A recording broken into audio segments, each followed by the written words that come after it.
प्रणाम भगवान। कबीरदास की इन पंक्तियों पर कृपया प्रकाश डालें। सुखिया सब संसार है, खावे और सोवे। दुखिया दास कबीर है, जागे और रोवे। यहाँ पर रोने का क्या अर्थ है? कबीर दास जी ने उलट बासियां कही हैं। कुछ अनोखे अनूठे ढंग से वो अपनी बात कहते हैं जो पिंच करती है। सदगुरु इस तरीके से बातें कहते हैं कि वह पिंच करे। क्यों? क्योंकि साधक सो रहे हैं, लोग सो रहे हैं, उन्हें जगाना है। यदि उन्हें सीधे सीधे कोई बात कही जाएगी, वह नींद में ही सुनेंगे, नींद में ही उसकी परिभाषा कर लेंगे, है ना? और वह जागरण का कारण नहीं बन पाएगी। अलार्म रखते हैं ना कभी सुबह 4 बजे का, है ना? कई लोग रखते हैं एकदम अर्ली उठना है। अलार्म जब बजता है तो मन में स्वप्न आता है कि मंदिर की घंटी बज रही है ना? मन वैसा स्वप्न दे देता है कि मंदिर की घंटी बज रही है, या उससे रिलेटेड कोई स्वप्न बना देगा और जागरण नहीं होगा, नींद नहीं टूटेगी। तो सदगुरु यदि सीधी सीधी बात कहते हैं तो जागरण नहीं होता, उसको भी अपने हिसाब से जस्टिफाई कर लेते हैं, अपनी नींद के हिसाब से परिभाषित कर देते हैं, उस वाणी का अर्थ का अनर्थ कर देते हैं। तो कबीरदास जैसे सदगुरु जो है उलट बासी बोलते हैं, ऐसी बात बोलते हैं कि पिंच कर जाए, पिंच कर जाए, उथल पुथल मचा दे। जागना ही पड़ेगा, जागना ही पड़ेगा। फिर से बोलो जोर से। सुखिया सब संसार है, खावे और सोवे। सुखिया सब संसार है, खावे और सोवे। सुखिया सब संसार है, खावे और सोवे।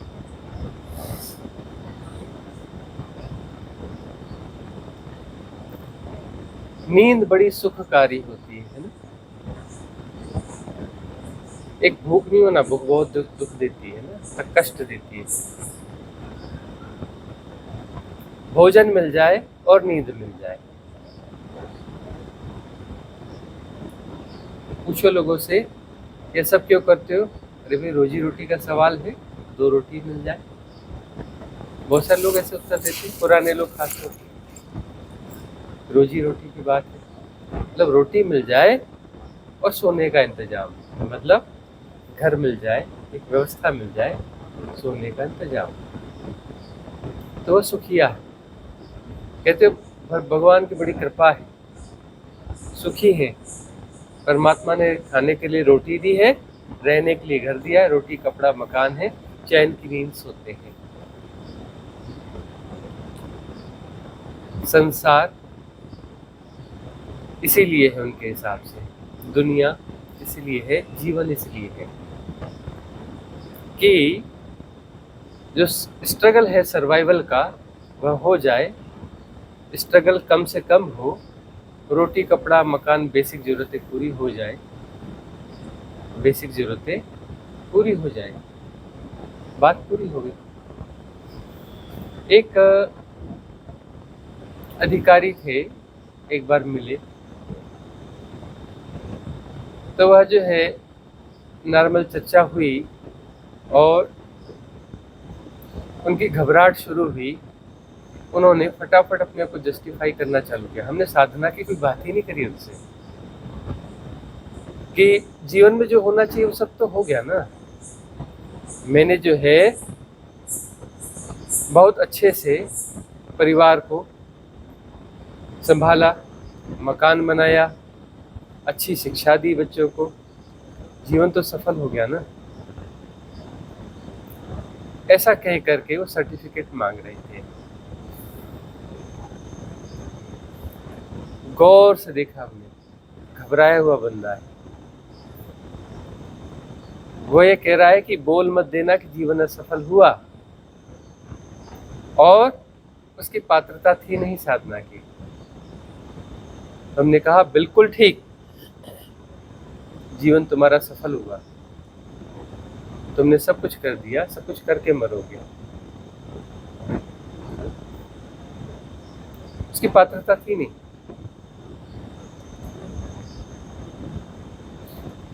लेकिन कबीरदास जी जो है पिंच कर रहे हैं उन साधकों को जो साधना की तरफ उन्मुख भी हैं, लेकिन साधना में दांव भी नहीं लगाते। सुखिया सब संसार है, खावे और सोवे। उनके परिभाषा जो है यही है, जीवन क्यों है? सुख के लिए। और सुख क्या है? खाने को मिल गया, बेसिक जरूरतें पूरी होगी, रोटी कपड़ा मकान हो गया, है ना, दुनियादारी की चीजें हो गई, बच्चे हो गए, उनको पढ़ा के हो गया, उनको व्यवस्था दे दी, नौकरी दे दी, उनकी भी शादी हो गई और वह भी यही काम करने लगे। तो ये सफलता है। सुख कहाँ आता है? सफलता में आता है। सुख किसे कहते हैं? सफलता से जो मिले वह सुख है, विफलता से जो मिले वह दुख है। सफलता से जो मिले वह सुख है, विफलता से जो मिले दुख है। उनकी परिभाषा है कि यह सफलता है, जीवन सफल हुआ। हिप्नोटिज्म है उनका, मास हिप्नोटिज्म के शिकार है। मास हिप्नोटिज्म यही है ना, दुनिया, संसार, समाज यही कहता है ना कि तुमने बेसिक जरूरतें हासिल कर ली, रोटी कपड़ा मकान हो गया, तुमने बच्चों को पाल पोस के बड़ा कर लिया, पढ़ा लिखा दिया, उनकी शादी कर दी, उनका जॉब हो गया, तुम्हारा जीवन सफल हो गया। और वह जस्टिफिकेशन उन्हें मिलता है, वह सर्टिफिकेट मिलता है समाज से या वहां से, और वह सुखी हो जाते हैं कि जीवन सफल हुआ, सर्टिफिकेट मिल गया। जगह जगह उन्हें बताया जाता है तुम बढ़िया हो, तुम्हारी रोजी रोटी चल रही, बाल बच्चे तुम्हारे ठीक है, पढ़ रहे हैं, घर मकान हो गया है, तुम सफल।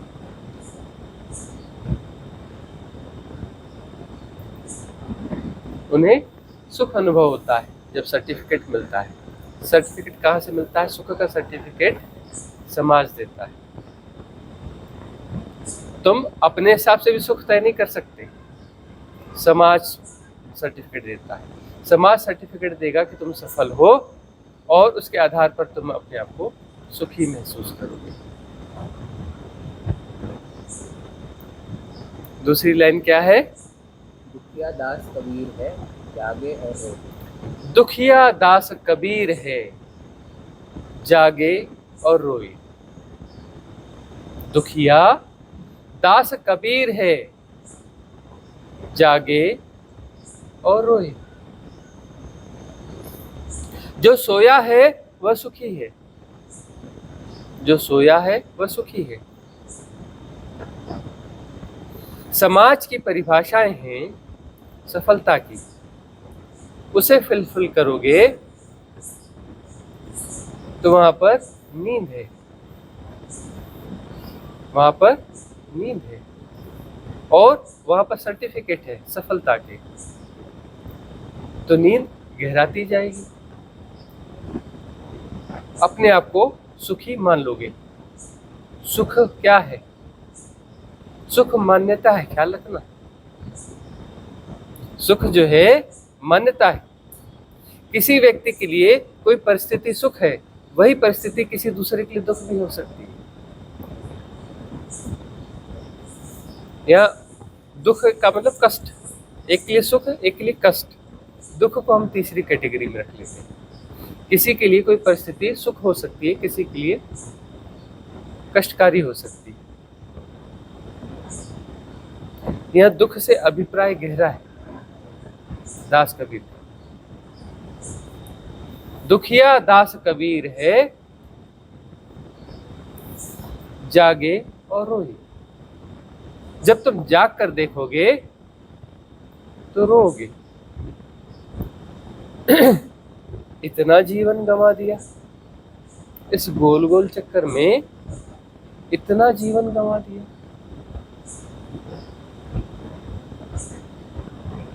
और इसे सफलता मानता रहा।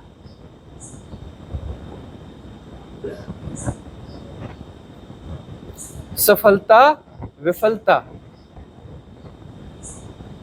उसे दिखता है जीवन विफल हुआ, विफलता है। ये गोल गोल चक्कर जो है ये विफलता है। इसमें तुम कहां पहुंचते हो?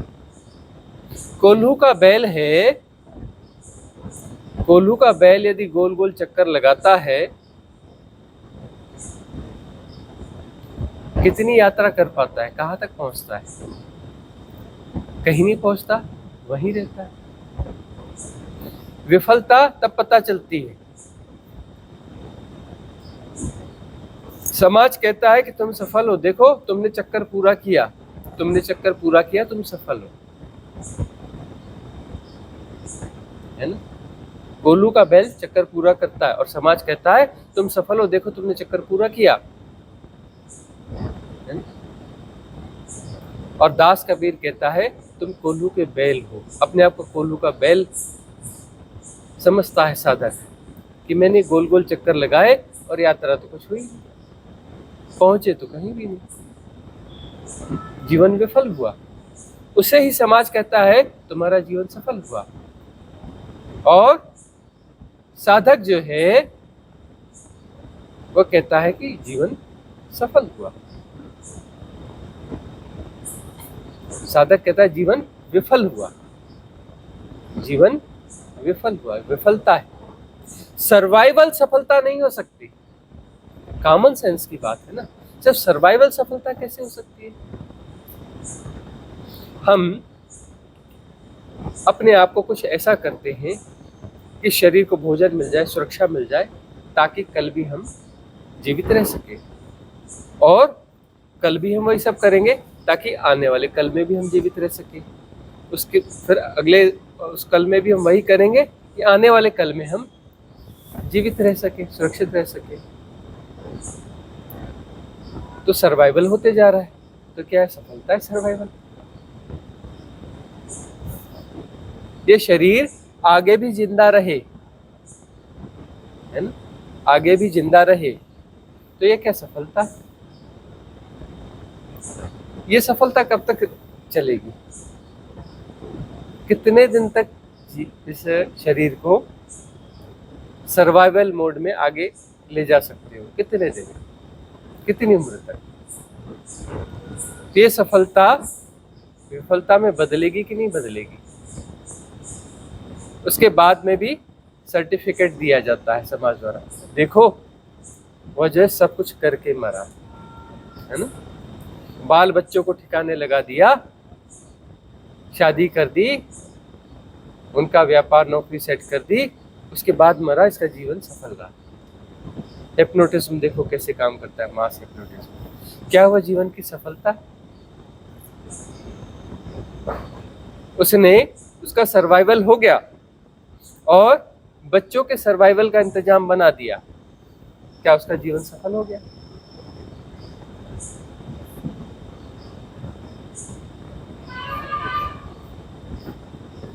हमने इस पे एक पर चर्चा करी है, खाओ पचाओ सिस्टम।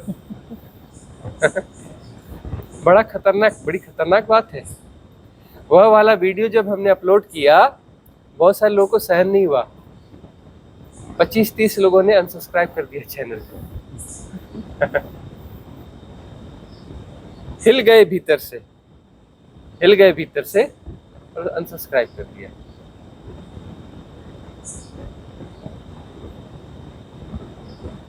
हो क्या तुम? गौर से देखो तुम हो क्या?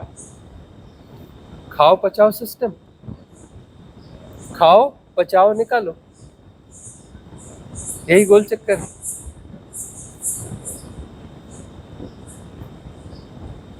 और सारी प्रकृति इसी सिस्टम पे काम कर रही है। डार्विन का सिद्धांत है ना,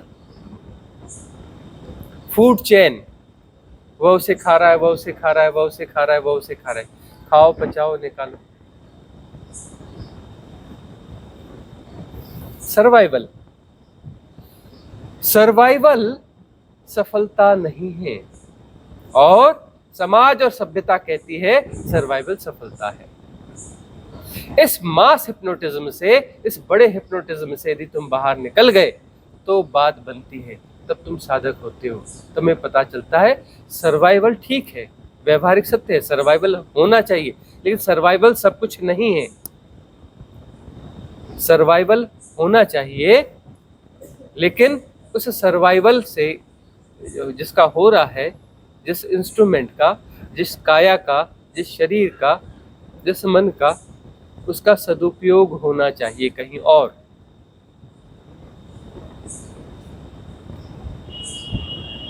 उसका सदुपयोग होना चाहिए, और सदुपयोग क्या है? जागना, जागे और रोए।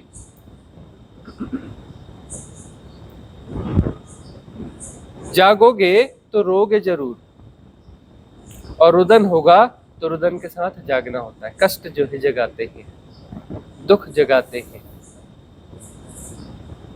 विपरीत परिस्थितियां जगाती हैं, व्यर्थता का बोध होता है, व्यर्थता का बोध होता है विपरीत परिस्थितियों में। जब यह दिखता है कि सर्वाइवल, सिर्फ सर्वाइवल गहन विफलता है, और जीवन का बड़ा हिस्सा गंवा दिया सिर्फ सर्वाइवल के लिए, तो जब भी जागते हो तो पहले रोते हो कि इतना जीवन गंवा दिया। जागने के लिए था जीवन, और सर्वाइवल, सिर्फ सर्वाइवल सोए सोए हो सकता है, जाग के नहीं हो सकता। जो सिर्फ सर्वाइवल में रखे हैं ना, लगे हुए हैं ना, वो नींद में सोए हुए और बड़े संतुष्ट दिखते हैं। देखें ना, लोग काम धाम करते हैं, व्यापार करते हैं, कोई मजदूरी करता है, कोई किसानी करता है, कोई नौकरी करता है, और सेटिस्फाइड दिखते हैं, सुखी दिखते हैं, क्योंकि वो नींद में है, वो सारी प्रक्रिया नींद में है। पशु देखे ना, उनकी प्रक्रिया क्या है? सर्वाइवल की प्रक्रिया है। क्या करते हैं? भोजन ढूंढते हैं, भोजन मिल जाता है, फिर आराम से बैठ जाते हैं। पक्षियों ने भोजन ढूंढ लिया, पेट भर गया, फिर जो है कुछ गीत गाए, और जो है अपने समय पर अपने पार्टनर को ढूंढा, कुछ प्रेमालाप किया, बच्चे पैदा किए, बच्चे बड़े किए, सुखी दिखते हैं, क्योंकि वो नींद में, बेहोशी में है ना। पाश में बंधे। पशु कौन है? जो पाश में बंधा हुआ है, प्रकृति के पाश में बंधा हुआ है। प्रकृति कहती है भूख लगी, भोजन ढूंढो, भोजन कर लिया, बचाओ निकालो वाला सिस्टम है, और एसेंस को निकाल करके प्रजनन कर दो। प्रजनन कर दिया, सफल हो गए तुम, प्रकृति के हिसाब से सफल हो गए। प्रकृति पाश में बांध के रखती है। अब जो मनुष्य कहता है कि मैं भी ऐसा ही करता हूं, सर्वाइवल कर रहा हूं, और बच्चे पैदा करने हैं, पालने पोसने बढ़ाने, ये तो प्रकृति का ही काम हुआ ना, ये तो पाश का ही काम हुआ ना। अब वो कहता है मैं मनुष्य हूं, समाज के हिसाब से बिल्कुल ठीक है, और सिद्ध देखेगा तो कहेगा ये कौन है? पशु। वो 4 पैर के, दूसरे है पंख वाले पशु, ये 2 पैर वाला पशु। पशु ही तो है ना, प्रकृति के पाश में बंधा हुआ है ना। प्रकृति कहती है सर्वाइवल करो, प्रजनन करो, और फिर मर जाओ। उसने किया ना, प्रकृति के हिसाब से सफल है ना, सर्वाइवल किया, बच्चे पैदा किया और बुढ़ापा आया, मर गया।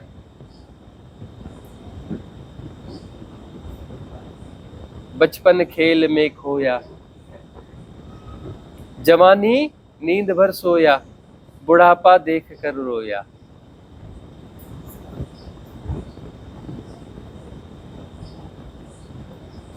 अरे कभी भी रोए कुछ बात बनने लगेगी। बुढ़ापे में भी नहीं रोते लोग, बुढ़ापे में भी नहीं रोते।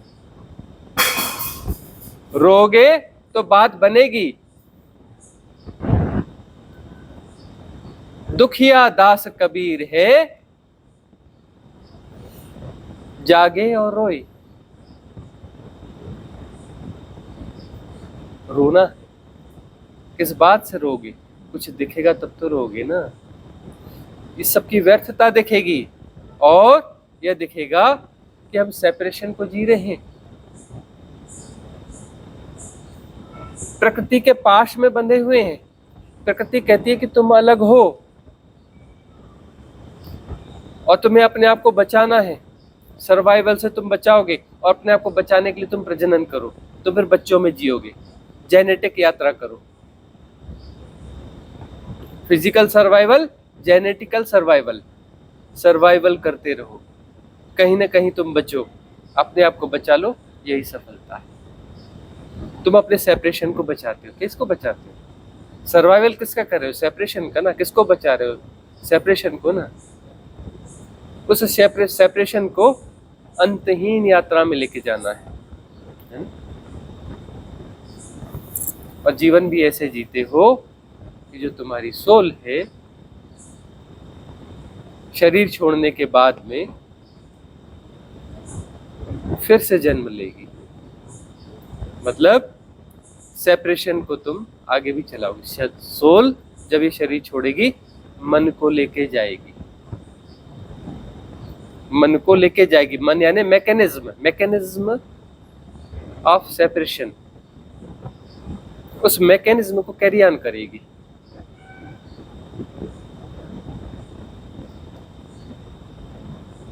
और वो जन्म का कारण होगा।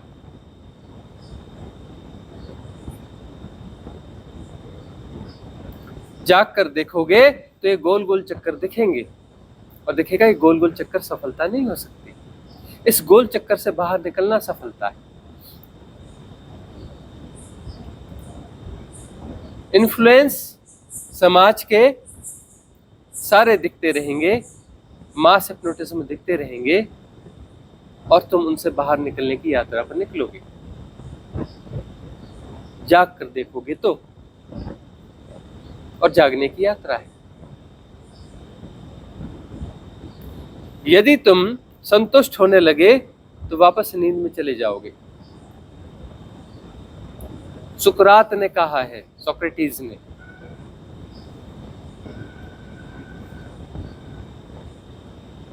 कि मैं एक सफल संतुष्ट मनुष्य होकर मरने से अच्छा असंतुष्ट सुअर होना पसंद करूंगा। कितनी खतरनाक बात है। मैं संतुष्ट सफल मनुष्य होने के बजाय असंतुष्ट सुअर होना पसंद करूंगा। हालांकि सुअर असंतुष्ट नहीं होता, वो पशु है। उसका इशारा इस तरफ है कि मैं जब पाश में बंधा हुआ होना पसंद नहीं, मैं पाश में बंधा हुआ नहीं रहूंगा, मैं संतुष्ट रहूंगा। जो मास हिप्नोटिज्म मुझे बता रहा है कि यह सब कुछ ठीक है, ऐसा ऐसा करोगे तो तुम सफल हो और तुम संतुष्ट हो जाओ, मैं उस मास हिप्नोटिज्म के हिसाब से संतुष्ट नहीं रहूंगा। मुझे असंतुष्ट होना है। नींद में सोए हुए लोग मुझे गाइड करेंगे, वो सोया हुआ समाज मुझे गाइड करेगा, उस आधार पर मैं तय करूंगा। सोए हुए के देशना के हिसाब से मैं चलूंगा, सोए हुए की देशना के हिसाब से चलूंगा नहीं, मैं असंतुष्ट रहूंगा।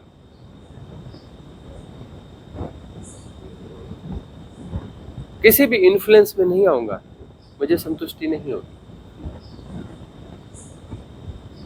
मैं जाग के जीऊंगा, देखूंगा सब कुछ, और व्यर्थता मुझे दिखती रहेगी और मैं रोता रहूंगा, असंतुष्ट रहूंगा। तभी तो खोज होगी ना। संतुष्ट आदमी खोज कर सकता है क्या? संतुष्ट आदमी खोज में निकलेगा? असंतुष्टि है तभी तो खोज में निकलेगा ना। व्यर्थता दिखेगी, व्यर्थता की तरह दिखेगी, तभी तो सार्थक की खोज शुरू होगी ना।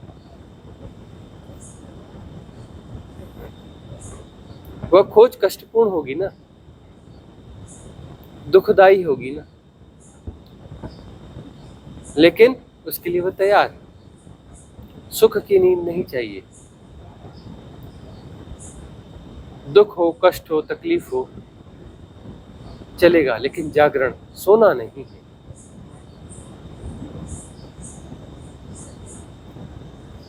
सोना नहीं है।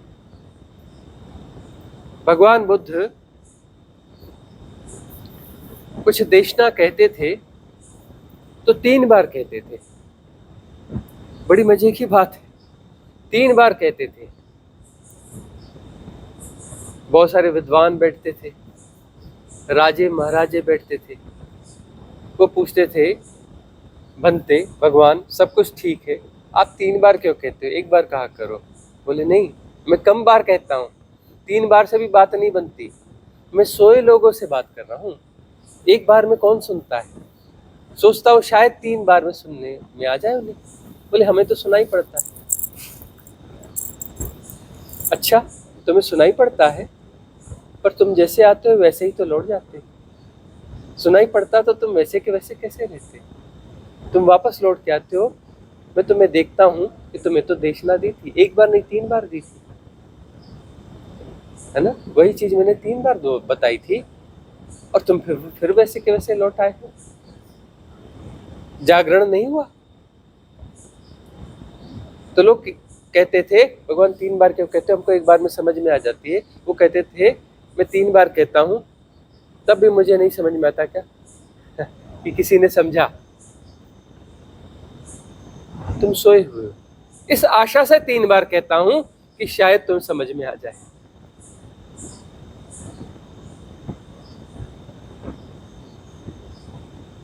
कभी कभी कोई वीडियो री अपलोड हो जाता है, कुछ अच्छा रहता है उसको काट करके री अपलोड हो जाता है यूट्यूब पर। कुछ लोग कहते हैं अरे यह आज नया वाला नहीं आया, वो पुराना कोई वाला उसको री अपलोड किया है क्या, ऐसे कमेंट्स आते हैं। उन्हें पता है कि पिछले उसमें क्या कहा गया था, है ना? उन्हें पता है तो बुद्ध ना हो गए होते। यदि देशना को ठीक से सुना होता, एक वीडियो ठीक से सुना होता, तो आत्मज्ञान न घटित हो गया होता, कैवल्य न घट गया होता, संबोधि न घट गई होती। फिर से आया है, फिर से सुनो, तुम्हारी जरूरत है इसलिए फिर से दिया गया है। कुछ साधक हैं, वो कहते हैं हम तो जो नए आता है वह भी सुनते हैं, पुराना भी एक सुनते हैं, पुराने सारे सुने हुए उसमें से रिपीट भी सुनते हैं। और जब भी रिपीट सुनते हैं तब लगता है कि बहुत अच्छा काम किया हमने। पिछली बार सुना था तो ठीक से अनफोल्ड नहीं हुआ था, इस बार थोड़ा अच्छा अनफोल्ड हुआ। फिर कुछ साधक उसे तीसरी बार सुनते हैं, तब वो बोलते हैं तीसरी बार सुनने पे और ज्यादा अनफोल्ड हुआ, हमें लगता है कि चौथी बार भी सुनना पड़ेगा।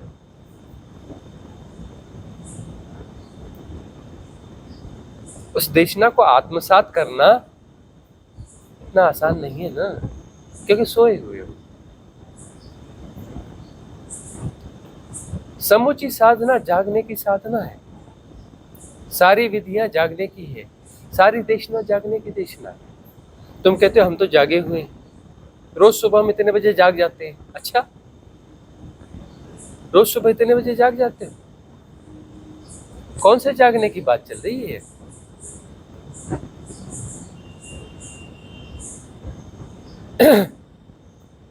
पहाड़ों में हम कहते हैं, लोग पूछते हैं आपके यहाँ गर्मी कैसे पड़ती है या कैसा होता है। हमसे कहते हैं कि हमारे यहाँ 2 ऋतुएं होती हैं, ज्यादा ठंड और कम ठंड। हमारे यहाँ 2 ऋतुएं होती है, एक तो जब कभी ज्यादा ठंड होती है, कभी कम ठंड होती है। तो वैसे ही है कि या तो तुम बहुत ज्यादा गहन नींद में सोए होते हो या कम नींद में सोए होते हो। होते तो तुम सोए हो, गहन नींद में सोए हो, या फिर अब थोड़ी कम नींद थोड़ी उथली होगी, लेकिन हो नींद में ही, उसे तुम जागना कह देते हो। वो जागना नहीं है, नींद का रेशो थोड़ा सा कम हो गया। किस जागरण की बात चल रही है? धारणाएं भीतर काम कर रही हैं, इन्फ्लुएंस हो रहे हो। जो इन्फ्लुएंस चेतना है वो जागी हुई कैसे हो सकती है? जागी हुई चेतना के पास कितने भी इन्फ्लुएंस गुजर जाए, वो इन्फ्लुएंस होती ही नहीं। बाहर से इन्फ्लुएंस आते हैं, तुम उनसे भी इन्फ्लुएंस होते हो। तुम्हारे भीतर से इन्फ्लुएंस आते हैं, तुम उनसे तो होते ही होते हो। भीतर वाले इन्फ्लुएंस तो तुम्हें चलाते हैं ना, तुम्हें नचाते हैं ना कठपुतली की तरह। कठपुतली की तरह नचाते हैं ना तुम्हें भीतर के इन्फ्लुएंस।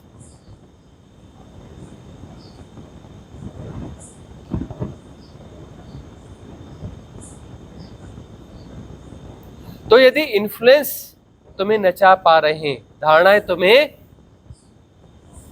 ऑपरेट करती हैं, तो तुम सोए हुए हो। जागा हुआ आदमी धारणा से नहीं जीता। जागा हुआ आदमी धारणा से नहीं जीता, प्रतिसंवेदन से जीता। किससे जीता है? प्रतिसंवेदन से जीता है। Here and now, past and future से नहीं जीता, हियर एंड नाउ, अभी और यहीं प्रतिसंवेदन होता है, धारणा नहीं होती। टाइम हिप्नोटिज्म है तो धारणा है, धारणा एक्टिवेट है।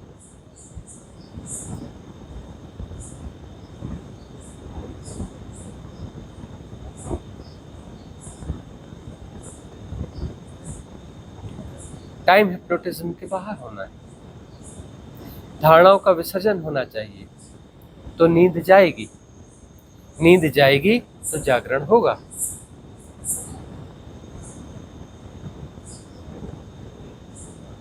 और जागरण में रोना तो होगा। तुम सेपरेशन को देखोगे और रोओगे कि सेपरेशन अभी भी बचा है, सेपरेशन अभी भी बचा है। सेपरेशन गल रहा है, विराटता आ रही है, अनंतता नहीं आई, असीमता नहीं आई। अभी भी कुछ बचा है, तुम रोओगे। अभी भी कुछ बचा है, तुम रोओगे।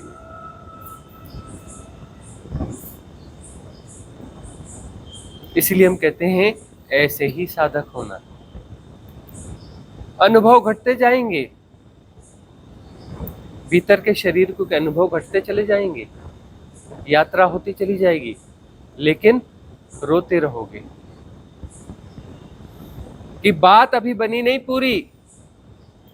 हम कहते हैं कभी तुम आत्मज्ञानी हो जाओगे, एनलाइटेंड हो जाओगे, उसके बाद भी तुम रोना। एनलाइटेंड हो गए, अभी भी एमनेस है, हूंपन है। हूंपन, एमनेस डिजॉल्व हो जाए, ब्रह्म ज्ञानी हो जाओ, उसके बाद भी रोते रहना, कहना इजनेस है, सेपरेशन का कोई तल है, किसी विराटता को जी रहे हैं, अनंतता असीमता को नहीं जी रहे हैं। तब भी रोना कि बात बनी नहीं है। जागने की साधना में लगे रहना, अभी जागरण पूरा नहीं हुआ है, अभी अहम ब्रह्मास्मि को जी रहे हो, बड़ी फसावट को जी रहे हो। छोटी फसावटों से निकल गए, बड़ी फसावट में फंसे हो, वहां भी रोना। संतुष्ट मत हो जाना, संतुष्ट नहीं होना, वहां भी रोना। इस सेपरेशन का कोई तल है? और जागने की कोशिश करना, वह भी विसर्जित हो जाए तो बात खत्म। फिर रोने वाला ही चला जाएगा। जब तक रोने वाला है तब तक रोते ही रहना, जब तक रोने वाला है तब तक रोते ही रहना।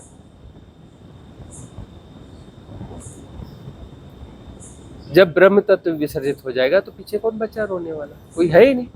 कोई हंसे या रोए वाला सवाल ही नहीं, कोई है ही नहीं। बैकअप नहीं होना चाहिए।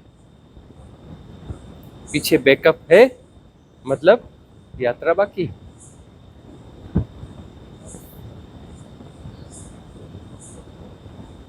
अगला प्रश्न कम्युनिटी से लिया जाए। किसी का प्रश्न है?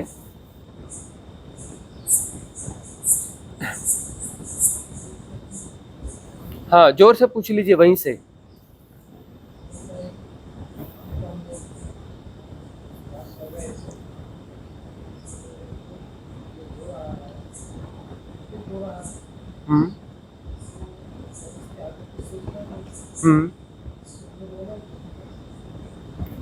रोना एक्चुअली हैपनिंग होती है। रोना क्यों है? एक रोना जबरदस्ती का रोना होगा, है ना? यदि जागरण है और व्यर्थता दिखेगी तो रोना घटेगा। व्यर्थता है गोल चक्कर, गोल चक्कर सदा व्यर्थता है। गोल चक्कर दिखेगा तो रोना फूटेगा। रोना फसावट का रोना है। अपने आप को फंसा हुआ महसूस करोगे तो रोओगे। देखो, कोई भी व्यक्ति सामान्यतः भी रोता है ना, एक ऑर्डिनरी भाषा में, यह तो गहन अर्थों का रोना है, अनफोल्ड करना पड़ेगा उसको। एक नॉर्मल जो भी व्यक्ति रोता है ना, कहीं फंसा हुआ महसूस करता है तो रोता है। रोना कहाँ से निकलता है? और कहीं हम फंस गए उसी से तो रोना निकलता है ना। और कोई साधक है, गहरा साधक है, तो उसे फंसावट दिखती है। सचमुच में गहरा साधक है तो उसे फंसावट दिखती है। उसे गहरे गोल चक्कर भी दिखते हैं, बड़े गोल चक्कर भी दिखते हैं, और उसका रोना फूटेगा ही फूटेगा। रोना वो जो घटता है, हैपनिंग वाला रोना है, वो साधना की सीढ़ी है, स्टेप है। वो रोना जब भी घटेगा उन्नयन होगा साधना में। वो रोना वो जबरदस्ती वाला रोना नहीं है। कुछ देश हमने सुने हैं कि बोलते हैं यार रोने वोने का काम, कोई मर जाता है फिर खुद रोना नहीं आ रहा है, क्या करे? तो वहाँ की व्यवस्था है कि वहाँ किराए पे लोग मिलते हैं, जैसे बैंड, शादी में बैंड वाले मिलते हैं, ये वाले मिलते हैं, वहाँ मरने पर रोने वाले किराए पे मिलते हैं। तो बोलते अरे यार हमारे फलाना मर गया, 5 भेज देना रोने वाले। तो 5 रोने वाले आ जाते हैं और वो रोते रहते हैं। उनकी बड़ी प्रैक्टिस रहती है ना। और जब भी कोई और नया गेस्ट आया, फटाफट रोना चालू कर देते उसको दिखाने के लिए। और वो मजे से बैठा है, जिसका कोई परिजन मर गया, वो आराम से बैठा रहता है। उसको इशारा करते रे आगे आगे रो। तो किस रोने की बात हो रही है? एक रोना आता है, भय से रोना आता है ना। भयभीत हो गया, भय के कारण रो रहा है। एक रोना होता है जो प्रज्ञा जागती है तब रोना होता है। प्रज्ञा जब जाग रही होती है तो उसे फसावट दिखती है। प्रज्ञा ही जान सकती है कि फसावट है ना। तो वहां पे रोना आता है। और फसावट को फसावट की तरह जान लिया तो उसे बाहर निकलने का रास्ता खुल जाता है। वह गल जाती है फसावट। वह रोना फसावट को गलाने की प्रोसेस है। मतलब हम उस फसावट के लिए तैयार नहीं हैं, इसलिए रोना आता है। पहली बात, फसावट दिखनी भी तो चाहिए ना, तभी तो रोना फूटेगा ना, वह घटेगा, हैपनिंग होगी तभी घटेगी ना। जब वह फसावट दिखेगी कि हम फंसे हुए हैं। यदि हम अपने आप को फंसा हुआ नहीं देख पा रहे हैं तो रोना आएगा ही नहीं, क्योंकि प्रज्ञा भी जागी ही नहीं, तो प्रज्ञा जागी ही नहीं ना।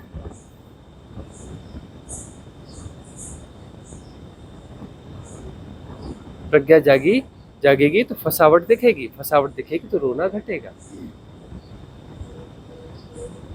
तो शुरुआत है उस फसावट से, उस दायरे से बाहर निकलने का, उस क्षुद्रता से छलांग लेने का। क्षुद्रता विसर्जित होती है तो विराटता घटती है। फिर पता चलता है विराटता भी क्षुद्रता ही है, विराटता भी क्षुद्रता ही है, क्योंकि प्रज्ञा का और विकास होता है। फिर वह गलती है और विराटता मिलती है, विराटतर होते हो, फिर पता चलता है यह भी क्षुद्रता ही है ना। और नहीं पता चला, उस विराट के साथ राजी हो गए तो क्या मुक्त हो जाओगे? नहीं, उच्च लोक के देवता हो जाओगे। विराट हो ना, विराटता को जी रहे हो ना, उच्च लोक के देवता हो जाओगे। मुक्त नहीं हो सकते, शुद्ध बुद्ध मुक्त नहीं हो सकते, उच्च लोक के देवता हो जाओगे। विराटता नहीं, अनंतता।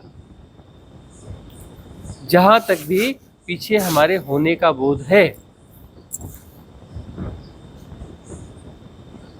वहां पर फसावट महसूस होनी चाहिए, और बड़ी प्रज्ञा की जरूरत पड़ेगी उसके लिए। बड़ी फसावट को देखने के लिए बड़ी प्रज्ञा की जरूरत पड़ेगी। और अनंतता की सापेक्षता में, हम बार बार कहते हैं अनंतता की सापेक्षता में, एक राई का दाना और एक पूरा धरती ग्रह रख लो एक तरफ। अनंतता की सापेक्षता में कौन छोटा कौन बड़ा, बताओ? न कोई छोटा है न कोई बड़ा है। अनंतता की सापेक्षता में दोनों ही शून्य है, वैल्यू ही नहीं है उसकी, जीरो वैल्यू, वैल्यू हो ही नहीं सकती। समान रूप से जो है शून्य है उनकी वैल्यू। ऐसा नहीं कि छोटा है बड़ा है। और यह जब तक समझ में नहीं आएगा तब तक जो है अनंतता की तरफ उन्मुख नहीं हो सकते। अनंतता को तुम किताबी परिभाषाओं में समझ करके कोई हाइपोथेसिस क्रिएट कर सकते हो, और वो हाइपोथेसिस कहीं काम नहीं आएगी। अनंतता जीने वाली चीज है, हाइपोथेसिस नहीं। अनंतता के बारे में किताबों में बड़ा कुछ लिखा हुआ है, वैज्ञानिकों ने रिसर्च किया है, उनके जीवन में भी अनंतता नहीं घटी। उन्होंने एक हाइपोथेसिस क्रिएट करी, वो हाइपोथेसिस है, वो अनंतता नहीं है। अनंतता जीने वाली बात है, अनंतता घटती है भीतर, उसे जिया जाता है। क्षुद्रता जब विसर्जित होती है तो अनंतता घटती है। क्षुद्रता को विसर्जित किए बिना अनंतता को जिया नहीं जा सकता। अनंतता को जिया जाएगा तभी वो सम्यक समझ। उसके पहले सिवाय हाइपोथेसिस के कुछ भी नहीं है अनंतता। अनंत, असीम, निर्गुण, निराकार, आह वाह क्या बात है ना? हाइपोथेसिस है, तुम्हारा अनुभव थोड़े है। और अनुभव यानी ग्लिम्स, अनुभव आया मतलब ग्लिम्स आई, सिर्फ ग्लिम्स आई, तुमने उसमें डुबकी मारी छोटी सी, वो तुम्हारी अवस्था नहीं है। अनुभव का मतलब तुम्हारी अवस्था नहीं है, डुबकी लगाई छोटी सी। टाइम एंड स्पेस के हिप्नोटिज्म से कुछ सेकंड्स के लिए बाहर हुए, वो डुबकी हुई, ग्लिम्स आई, वो तुम्हारी अवस्था नहीं है। वो तुम्हारी अवस्था हो जाए तो बात बनी, वहां मुक्ति।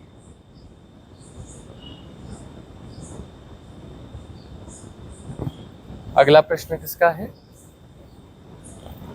गैप नहीं देना है। नहीं गुरुजी, प्रिया त्रिपाठी जी का प्रश्न है। हाँ। प्रणाम स्वामी जी, क्रोध बढ़ता ही जा रहा है, भीतर ऐसा लगता है बस क्रोध ही क्रोध है, किसी की मौजूदगी अच्छी नहीं लग रही है और ना ही कोई कार्य है। समझ तो है लेकिन उससे क्रोध शांत नहीं हो रहा है।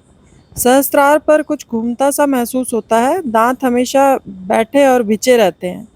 सिर में बहुत दर्द और खिंचाव महसूस होता है। और ये भी पता चलता है कि कभी-कभी ये सब क्यों और किस बात पर और किस वजह से हो रहा है। मन के विचार स्पष्ट दिख रहे हैं, लेकिन माफी शब्द तो जैसे भूल ही गई हूँ। किसी के प्रति कोई श्रद्धा भाव नहीं रहा, ऐसा भी महसूस हो रहा है। बाहर से जो दिखा लूं, लेकिन भीतर तो वो भी स्पष्ट दिख रहा है। कैसा दोगला जीवन ही जी रही हूँ। यह ट्रांजिट फेज है, यह जो है ट्रांजिट फेज है, तपश्चर्या का काल है, जहां पर व्यर्थता दिखनी चालू होती है,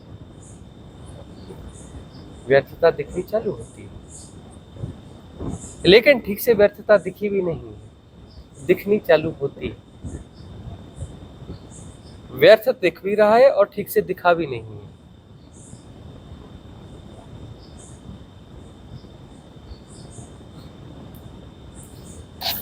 अब यहां पर क्रोध आता है,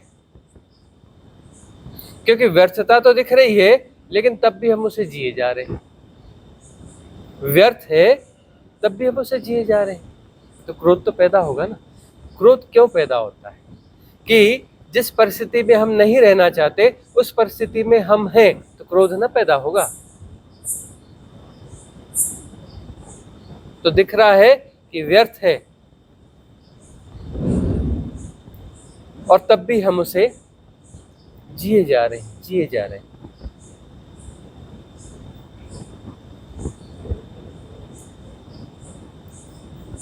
सहस्त्रार में गतियां हो रही, अच्छी बात है।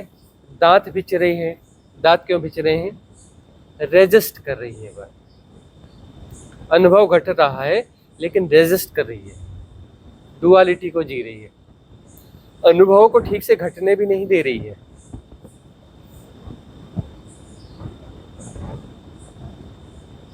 प्रीति का प्रश्न है ना? हाँ जी, हाँ, प्रीति अनुभव को ठीक से घटने तो क्यों रेजिस्ट करती हो? प्रीति नहीं बोलती, प्रिया। प्रिया, अच्छा, प्रिया का त्रिपाठी। प्रश्न है। हाँ, प्रिया त्रिपाठी। हाँ, प्रिया का प्रश्न है। ठीक।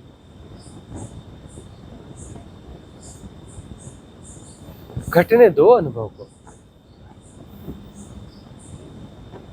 जैसा घटता है घटने दो, उससे भी रेजिस्ट कर रही हो।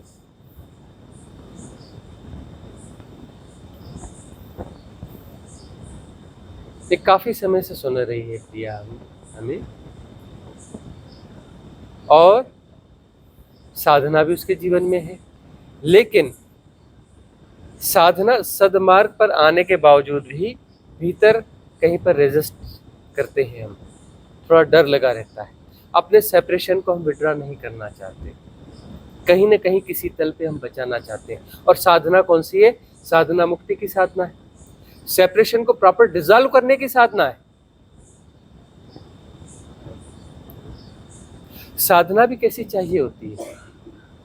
साधना भी ऐसी चाहिए होती है कि सब कुछ ठीक हो जाए, सब कुछ ठीक हो जाए, बस हम रहें और सब कुछ ठीक रहे,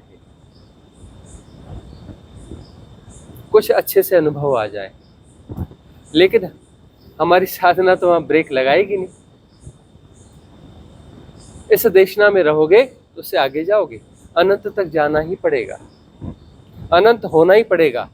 परमात्मा को छुआ नहीं जा सकता, परमात्मा हुआ जा सकता है, परमात्मा होना ही पड़ेगा। परमात्मा से पहले ब्रेक नहीं मार सकते। हमने ब्रेक वाले सिस्टम को डैमेज करने वाले मैकेनिज्म क्रिएट हुए हैं। तुम्हारे ब्रेक जो है धीरे धीरे फेल करते जाते हैं, ताकि कभी छलांग घट जाए। तब भी तुम कोशिश तो करते हो ब्रेक मारने की।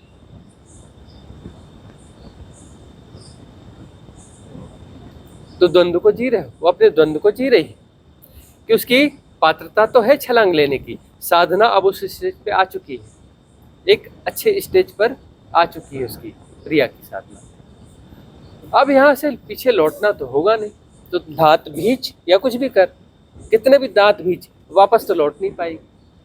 छलांग तो अब लेनी पड़ेगी, परमात्मा तो होना पड़ेगा। प्रिया तू सोचती है कि परमात्मा के साथ मिलेंगे बैठेंगे, हेलो परमात्मा हाउ आर यू, कैसे हो, है ना, बैठ के गपशप करोगे और फिर जब टाइम पास नहीं होगा तो ताश की गड्डी निकालकर रम्मी खेलोगे। ऐसे वाले परमात्मा से तो भेंट होने से रही, उसमें मर्ज होना पड़ेगा, परमात्मा होना पड़ेगा। डुअलिटी नहीं रहती, परमात्मा को छुआ नहीं जा सकता, परमात्मा हुआ जा सकता है। और कौन सा परमात्मा? हाइपोथेसिस वाला परमात्मा नहीं। तुम जिन परमात्माओं की बात करते हो सब हाइपोथेटिकल है। वह अनंत असीम निर्गुण निराकार, इस माध्यम से जिस तरफ इशारा हो रहा है वह इशारा परिपूर्ण नहीं है, वह अज्ञेय है, वह ज्ञात नहीं है, वह अज्ञेय है, वो उसे कभी भी ज्ञात नहीं किया जा सकता। मन उसे कभी भी जान नहीं सकता। मन अज्ञात को जान सकता है। अज्ञात क्या है? जो ससीम है, क्षुद्र है, कितना भी बड़ा हो, कोई गैलेक्सी है, कोई यूनिवर्स है, कोई मल्टीवर्स है, उसे ज्ञात किया जा सकता है क्योंकि क्षुद्र है। अरे होगा लाइट ईयर्स में, 100 लाइट ईयर्स का होगा, 1000 लाइट ईयर्स का होगा, लाख लाइट ईयर्स की उसकी साइज होगी, है तो क्षुद्र ही ना। सीमा है ना उसकी, सुई सीमा है मतलब क्षुद्र है।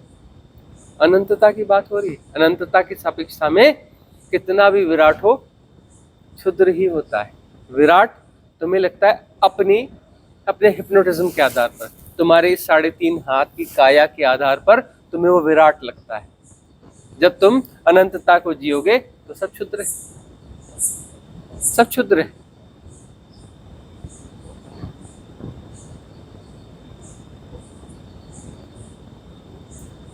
तो प्रिया वापस लौटने का कोई मार्ग नहीं है। दांत भींचना बंद करो,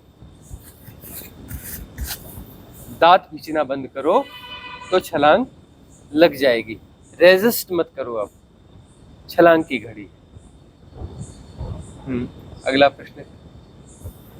सुजाता नेगी जी का प्रश्न है, प्रणाम स्वामी जी, आपने एक देशना में बताया कि जब हम गहन डर में होते हैं तो होश में होते हैं। अगर व्यक्ति डर के कारण होश में है तो वह उस परिस्थिति का कैसे उपयोग करे?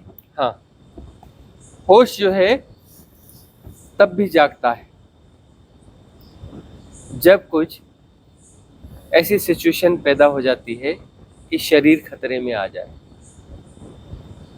शरीर जब खतरे में आता है तो स्वादिष्ठान चक्र में हलचल चालू हो जाती है और भय एक्टिवेट हो जाता है, और भय एक्टिवेट होकर पूरी तरह से फैलता है। मतलब उसकी ऊर्जा जो है अपर चक्रास को भी मिलने लगती है। यदि उस ऊर्जा को तुम छेड़छाड़ न करो, भयभीत हो जाओ लेकिन जानते रहो, भयभीत हो जाओ लेकिन जानते रहो, जानना हो रहा है, तो ऊर्जा तो एक्टिवेट हो गई स्वादिष्ठान चक्र में, कुंड से भी सारी ऊर्जा आ गई। अब वह ऊर्जा जो है अपर चक्रास में मूवमेंट करना चालू कर देगी यदि खतरनाक परिस्थिति है तो। और वहां पर परिस्थिति से बचने के लिए तुम कुछ नहीं करोगे तो प्रतिसंवेदन से घट जाएगा और बढ़िया घटेगा। उस समय का जो बेस्ट डिसीजन होना चाहिए वह डिसीजन फटाफट आएगा। प्रतिसंवेदन में डिसीजन में टाइम गैप नहीं होता, उसमें कोई डिसीजन ऐसा नहीं होता। प्रतिसंवेदन का मतलब वहां पर विदाउट टाइम गैप जो होना चाहिए वैसा घट जाता है। उस परिस्थिति से निपटने के लिए जो उचित है वह घट जाता है, तुम उसे भी जानने वाले रहोगे। वहां पर नेति नेति बड़ी तेजी से घटती है। मैं शरीर नहीं हूं, यह भी दिख जाएगा, और मैं मन नहीं हूं, और प्रतिसंवेदन से सब कुछ हो रहा है, सब कुछ हो रहा है, सब जाना जा रहा है। कोई भाव नहीं, मन के द्वारा कुछ ऑपरेट नहीं है, भाव के द्वारा कुछ ऑपरेट नहीं है। प्रतिसंवेदन कहीं बहुत गहरे, कहीं बड़ी ऊंचाई से आने वाली चीज है। प्रतिसंवेदन वह हमारी रियल बीइंग से आती है, वह कॉस्मिक रिदम है, वह जो है कॉस्मिक रिदम है। कॉस्मिक रिदम को तुम प्ले होता हुआ देखते हो। यदि खतरनाक परिस्थिति है, जीवन का खतरा है और भय उठ रहा है और तुम समता में प्रतिष्ठित हो, तो कॉस्मिक रिदम एक्टिवेट हो जाती है। कॉस्मिक रिदम के पूरे प्ले को तुम जानने लगते हो।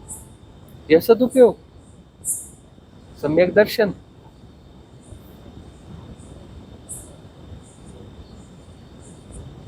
कभी एक्सीडेंट होता है या कभी कुछ होता है ना, तो एकदम से जो है घबरा करके कुछ उल्टा सीधा कर लेना, मन को ताकत दे देना, ऐसा न करके मन को ताकत नहीं देना, तटस्थ हो जाना, सजग हो जाना। तो मन को ताकत नहीं मिलेगी तो वह जो है ऊर्जा ऊपर तक जाएगी, आज्ञा चक्र तक आ जाएगी वह ऊर्जा, और प्रतिसंवेदन घटेगा। प्रतिसंवेदन से जो होना चाहिए वैसा हो जाएगा और तुम परम साक्षी रहोगे, उसे जानने वाले, उस कॉस्मिक रिदम को तुम जानने वाले रहोगे, उसके प्ले को तुम देख रहे होगे विदाउट एनी एसोसिएशन। इससे बड़ा और क्या सदुपयोग हुआ। एक आध प्रश्न और ले लेते हैं।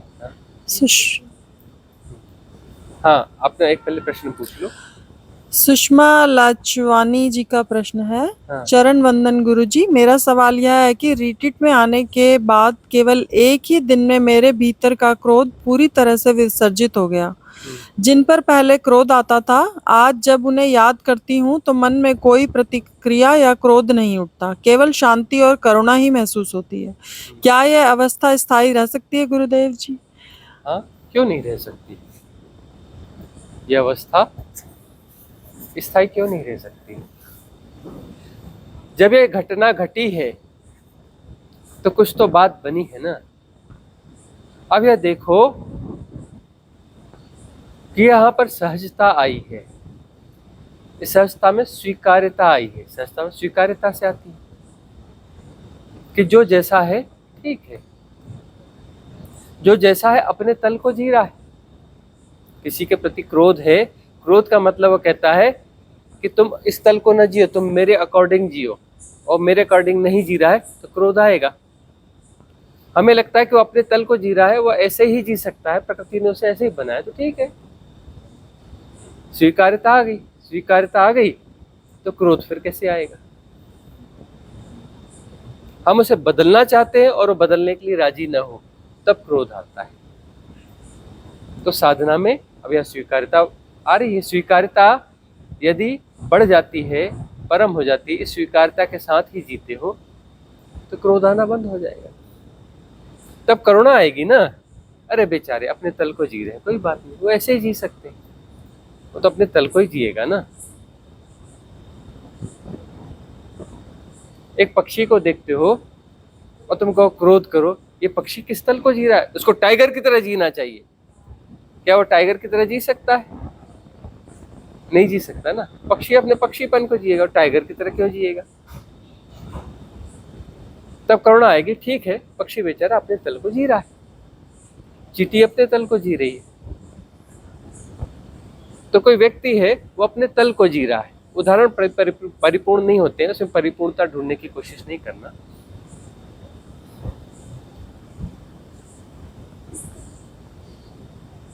और परम स्वीकार्यता हो जाएगी तो यह मार्ग है, यही तो मार्ग है, मुक्ति का मार्ग है, परम स्वीकार्यता। एवरीथिंग इज परफेक्ट, सब कुछ सही है, कुछ सुधारने की जरूरत नहीं है, एवरीथिंग इज परफेक्ट।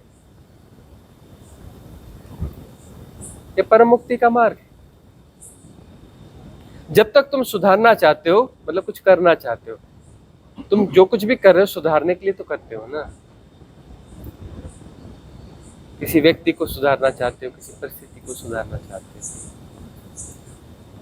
जब तक तुम कुछ करना चाहते हो तो करने वाले सब बिगाड़ देते हैं, वहां कर्ता पैदा होगा।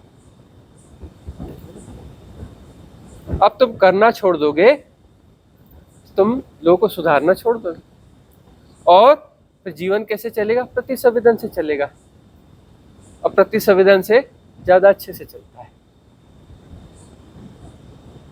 ज्यादा सहजता से चलता है। जो भी चीज होनी चाहिए बराबर हो जाती है। प्रति संवेदन से नहीं कर रहे हो ना, अरे काम करना पड़ता है, बड़ी मजबूरी है, ये है वो है, किए जा रहे हैं। 5 घंटे में काम कंप्लीट किया, करना है, मजबूरी है। प्रति संवेदन से घटेगा, 4 घंटे या 3.5 घंटे में काम हो जाएगा, गीत गाते गुनगुनाते हुए मस्त काम घट जाएगा, 1 नंबर काम होगा। तुम्हारा व्यापार भी हो जाएगा, तुम्हारी नौकरी भी हो जाएगी, घर परिवार भी हो जाएगा, सब कुछ हो जाएगा प्रति संवेदन से। तुम बच्चों का भी ख्याल रख लोगे, व्यापार बिजनेस धंधा सब संभाल लो, सब हो जाएगा। गीत गाते गुनगुनाते मस्त सब हो जाएगा, कम टाइमिंग में बढ़िया डिसीजंस आएंगे। ऐसा नहीं ऐसा ऐसा ठीक लग रहा है ना, बड़ा क्रिएटिव ढंग से हो जाएगा, आनंदपूर्ण हो जाएगा, प्रति संवेदन से होगा। तो यदि तुम लोगों को सुधारना चाहते हो, अपनी चीजें थोपना चाहते हो, ये सब करना चाहते हो, तो मन एक्टिवेट है तो उसमें कार्य में आनंद भी नहीं आता है, आनंद फलित नहीं हो सकता है, कार्य जटिल भी हो जाता है, बड़ा भी हो जाता है, रिजल्ट्स भी प्रॉपर नहीं आते, सब उथल पुथल मची रहती है, क्योंकि करने वाले बिगाड़ देते तो उथल पुथल मची रहेगी। प्रति संवेदन से घटेगा, सिस्टमेटिक हो जाता है। प्रति संवेदन से राजा जनक राजा बने रहे, उनका राजकाज मस्त चलता रहा। सुनते रहे, फलाना राजा इसने यहाँ युद्ध किया, उसके ऊपर यह हमला हुआ, उसके राज्य में ऐसा हुआ। राजा जनक का राज्य है, मस्त राज्य चलता रहा उनका, न कोई युद्ध किया, न कोई युद्ध हुआ, न किसी ने हमला किया, न ऐसा हुआ न वैसा हुआ, न कोई विद्रोह हुआ, न कुछ ऐसा हुआ। राज्य में सब सुखी थे, बड़े मजे से थे, प्रति संवेदन से जीते थे, राज्य मस्त चलता था, कोई समस्या ही नहीं हुई। प्रति संवेदन से जीने पर चीजें बड़ी स्मूथली चल जाती हैं। कौरवों का युद्ध हुआ, पांडवों का युद्ध हुआ, कृष्ण को बीच में आना पड़ा। कृष्ण कभी इस राज्य में घूम रहे, कभी उस राज्य में घूम रहे, कभी उस राज्य में, अपने राज्य में जहाँ के वो राजा हैं, पता नहीं कितना, कभी कुछ थोड़ा वो समय बिताते रहे होंगे, फिर इधर चले गए, फिर उधर चले गए। उनके राज्य में कभी युद्ध नहीं हुआ, उनके राज्य के ऊपर किसी ने हमला नहीं किया। दूसरों के युद्ध में उन्होंने भूमिका निभा दी, उनके राज्य में कभी कुछ नहीं हुआ, बढ़िया चलता रहा। वो ज्यादा राज्य को चलाने के चक्कर में नहीं थे, लेकिन राज्य मस्त से चलता था, प्रति संवेदन सस्ता से चलता था। वो भी तो राजा थे ना अपने राज्य के, वो ख्याल ही नहीं है लोगों को कि कृष्ण भी राजा थे, है ना। यह राज्य था, वह राज्य था, तो उनका भी तो राज्य था।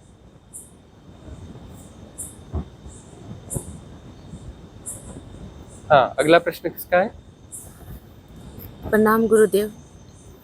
आज नदी के किनारे जो साधना विधि हो रही थी, हम तो सुन नहीं पा रहे, हम तो जवाब दे ही नहीं पाएंगे, है ना। तो प्रश्न सुना ही नहीं जा रहा, तो जवाब दिया ही नहीं जा सकता। हेलो, प्रणाम गुरुदेव।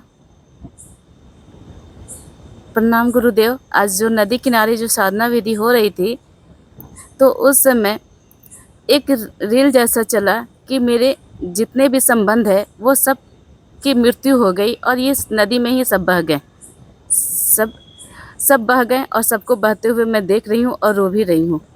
उसके बाद कुछ बचा नहीं, एक मैं बच गई थी जो जा रही थी, उसे भी एक शेर ने आकर खा गया और वो भी अपने देखी कि वो बढ़िया से खा गया।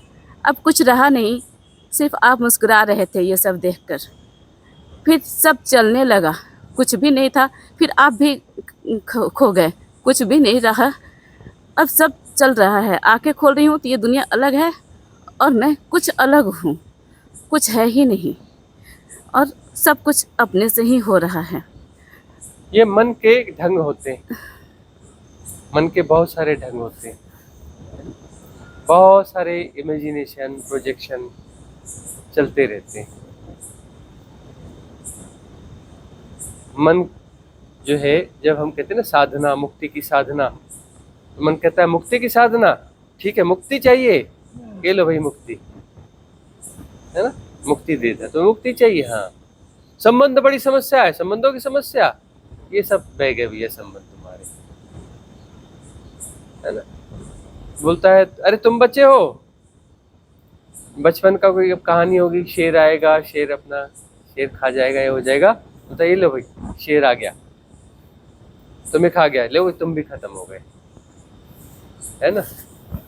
अब कोई नहीं बचा। तो मन जो है अपने खेल खेलते रहता है, अपने इमेजिनेशंस देते रहता है। कुछ लोगों की इमेजिनेशन की क्षमता बहुत ज़्यादा होती है, उनका मन जो है प्रक्षेपण में बहुत होशियार होता है, तो तरह तरह की चीज़ें गढ़ता रहता है। हालांकि उससे कुछ चीज़ें डिजॉल्व हुई, कुछ हल्कापन आया, मन थोड़ा हल्का हुआ, लेकिन मन है, मन के पार कोई जाना नहीं हुआ है, मन के भीतर ही हो, और ये सब मन की घटना है। कई लोगों का मन बहुत जो है शातिर होता है, बहुत कुछ गढ़ लेता है। मन के पार उठना है, मन के पार उठना है, मन की कथाओं कहानियों में उलझना नहीं है। और मन के पार निकलने के लिए सम्यक साधना जरूरी है, सम्यक साधना से मन के पार हुआ जाता है। तो सम्यक साधना को बढ़ाने की जरूरत है। देशना को यथाभूत भीतर उतरने देना है। यथाभूत यदि देशना को भीतर उतरने नहीं दोगे तो समस्या होने वाली है। उसे अपने मन के अकॉर्डिंग समझोगे, मन के हिसाब से समझोगे तो बात बनेगी नहीं।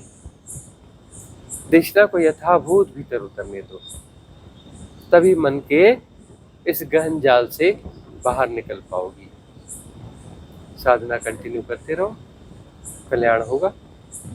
एक अंतिम प्रश्न ले लेते हैं, कोई भी प्रश्न हो। इसी से रिलेटेड है गुरुजी, मैं पूछ रही हूँ, मैं बहुत लोगों को सुनती हूँ तो ये इमेजिनेशंस होती हैं जो ये ऐसे ये सब दिखता है उन सब लोगों को, तो ये इमेजिनेशंस होती है उनके मन की, इतनी लंबी इमेजिनेशन गुरुजी। हाँ, मन की क्षमता बहुत ज्यादा है। एक कोई घटना है, अब वो हम भूल रहे हैं उसमें, लेकिन फिर भी कोशिश करते हैं। कोई भी है,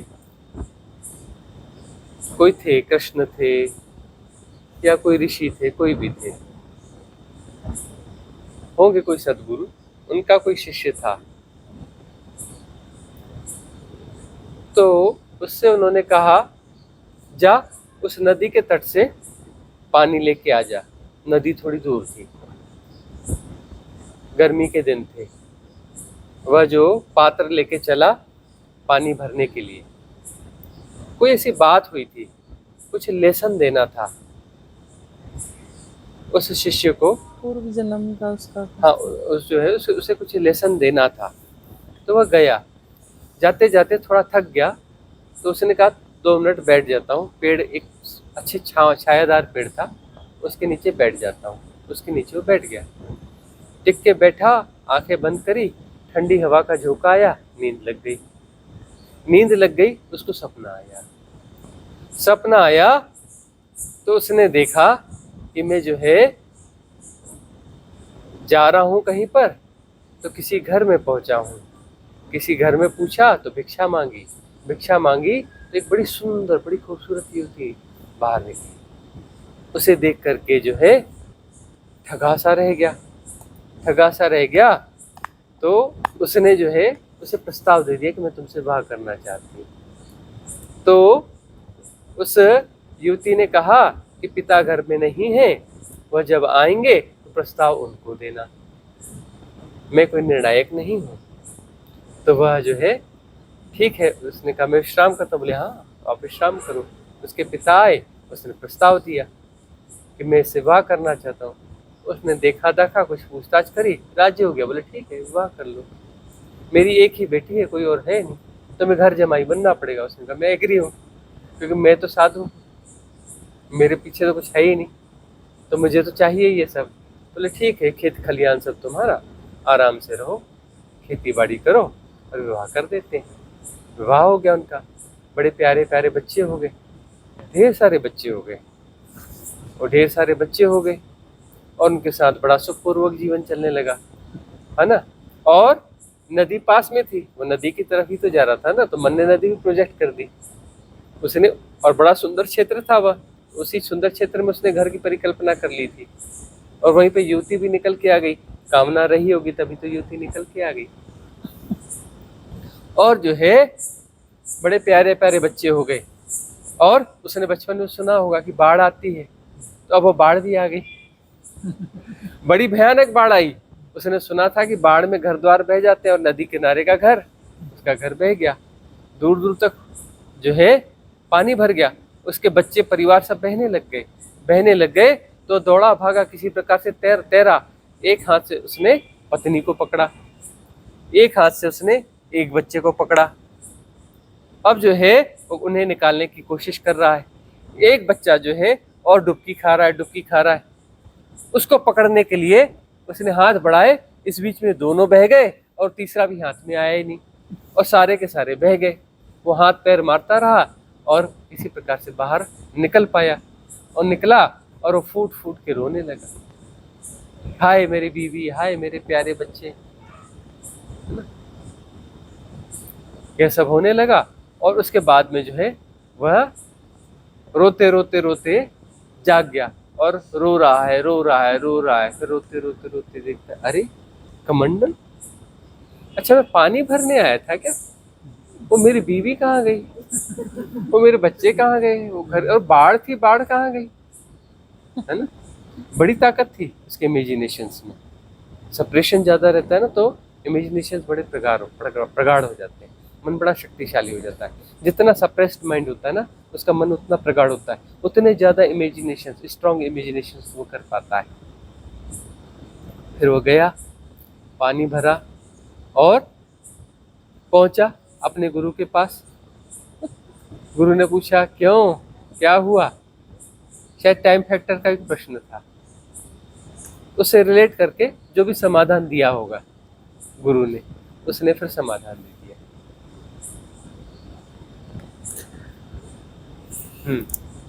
नालंदा का प्रश्न है, नमस्कार भगवान, कुछ दिनों से मुझे भ्रम जैसा हो रहा है, जैसे कुछ लोग हैं मेरे रिलेटिव और फ्रेंड्स, ऐसे आभास होता है कि वो मेरे आजू बाजू में हैं जैसे, या फिर कभी कभी मुझे मेरे अंदर ही फील होते हैं, जैसे लगता है कि उनके इमोशंस मुझे पता चल रहे हैं, उनके विचार पता चलते हैं। ऐसे में लगता है कि क्या वह लोग मुझे हैक कर रहे हैं या मैं ही पागल हो रही हूँ। नीचे इसमें टिक लगा हुआ, ये प्रश्न पूछे हुए हैं। हाँ चलो ठीक है, इस पे हमने कल चर्चा भी करी थी। अच्छा, कि इस प्रकार जो महसूस हो रहा है, तो देखो यहाँ पर भी मन ही तो है ना, हमारे भीतर महसूस हो रहा है, मतलब मन फैल रहा है, बड़ा हो रहा है। साधना नालंदा की बहुत स्ट्रॉन्ग साधना है ना, तो मन उसका फैल रहा है। तो अब जो पकड़ कहाँ रहती है? नियर एंड डियर्स में रहती है। तो नियर एंड डियर्स के जो सबकॉन्शियस माइंड्स हैं, उसके साथ में जाके जुड़ाव हो रहा है, और अपने दायरे में उन सबको उसने समेट लिया है। अब उसको अपने भीतर महसूस होते हैं। वो चाहे तो अपने उन नियर एंड डियर्स के विचार भी पढ़ सकती है अभी। क्यों? क्योंकि उसके सबकॉन्शियस माइंड उसके भीतर आ चुके हैं, उसके जद में आ चुके हैं, वो फैल करके उन सबको घेर चुकी है, उसकी चेतना फैल गई है ना। यहाँ पर तटस्थता की जरूरत है। उनको महसूस कर रही है तो उनकी सारी चीजों को महसूस करेगी, उनके मन के सारे उतार चढ़ावों को महसूस करेगी, है ना। समस्या बढ़ जाएगी, समस्या बढ़ जाएगी। तटस्थ रहना है, जो घट रहा है घटने दो, तटस्थ रहना, उस पर रिएक्ट नहीं करना, और धीरे धीरे धीरे वह सब बह जाएगा, सब बह जाएगा। तो आज की सभा का यहाँ विसर्जन करते हैं, मंगल कामना करेंगे। भवतु सब मंगलम, भवतु सब मंगलम, भवतु सब मंगलम। सबका मंगल हो, सबका कल्याण हो, सबका मंगल हो, सबका कल्याण हो, सबका मंगल हो, सबका कल्याण हो।